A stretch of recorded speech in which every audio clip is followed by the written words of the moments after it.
Thank you.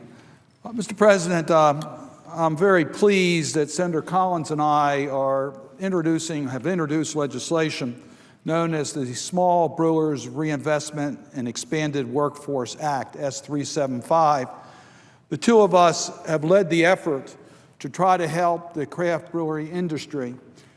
The craft beer industry are small businesses that have used their ingenuity to create a brew that is becoming very, very popular.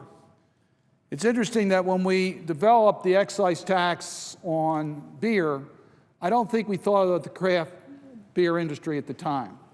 The craft beer industry, as I said, are generally small businesses that are struggling to find capital in order to expand.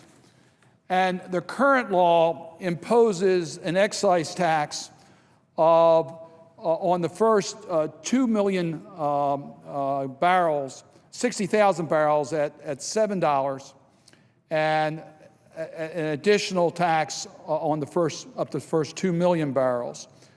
The Small Brew Act would modify that $7 a barrel and that $18 a barrel, and give them some relief.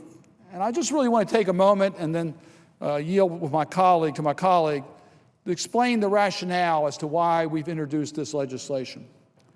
As I said, when we imposed the excise tax on beer, I think we thought about the big companies, and that we wanted to have taxes on distilled spirits, including beer, as an excise tax.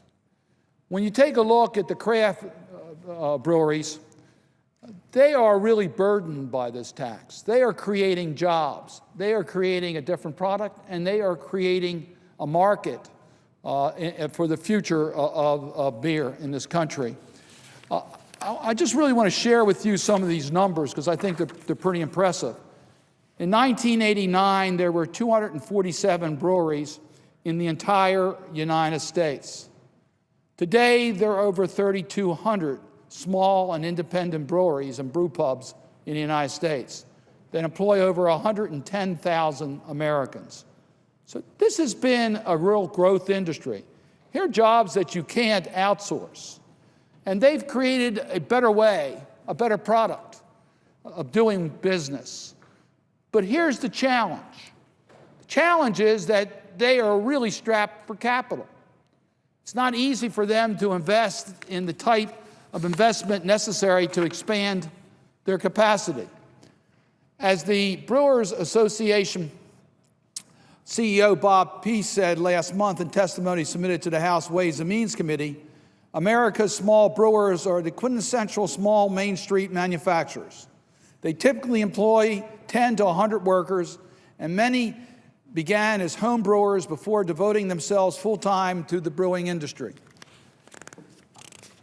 I would also want to point out that the number one problem for their expansion is their capacity to have sufficient capital. There was an article in yesterday's New York Times entitled "Betting on Growth of Microbreweries," and it quoted the Brewers Association economist Dr. Bart Watson as saying, "Brewery after brewery is looking for ways to grow. Because when you talk to these companies, the biggest constraint is capacity. They're selling beer as fast as they can make it." So let me just tell you about a recent visit I had in Baltimore at Heavy Seas Brewery. Now, I know this brewery quite well because Hugh Sisson, the owner and CEO, I helped him tap the very first keg that he produced in a micropub. And when he was doing this basically as a hobby. Well, he now has expanded his operations, and it wasn't easy to do this. He's invested a lot of money, and he's hired additional people, creating more jobs in Baltimore. Hugh hired 8 people in 2013, another 10 last year, and expects to hire at least 6 more people this year. These are good jobs, but he needs the capital. And the relief provided by this act would allow him to be able to do this. So, Mr. President, I wanted to bring, and Senator Collins wanted to bring to the attention, this legislation that provides some very modest relief from the fees that I mentioned earlier. What it would do is reduce the $7 a barrel in the first 60,000 to $3.50. And for those up to $2 million, from $18 a barrel to $16 a barrel. Doesn't seem like much, but that will be the difference in making the investment to expand a microbrewery and hire another 6 people or 8 people or 10 people, or to start another brewery, to create the excitement in a community that comes with these brewery pubs that I think all of us would agree should not be subject to a special tax that prevents them from expanding. This is big business in my community. It's a growing business in Baltimore. It's a growing business throughout the country.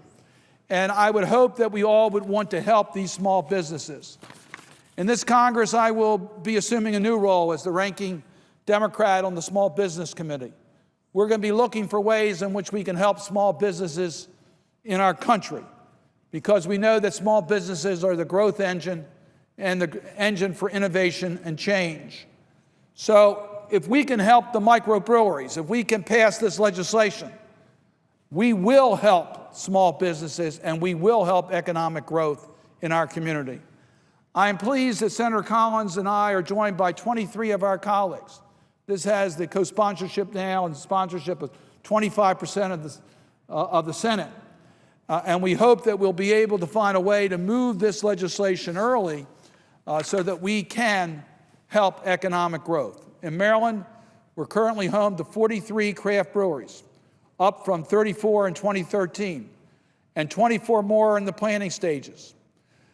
I have been to many of these craft breweries.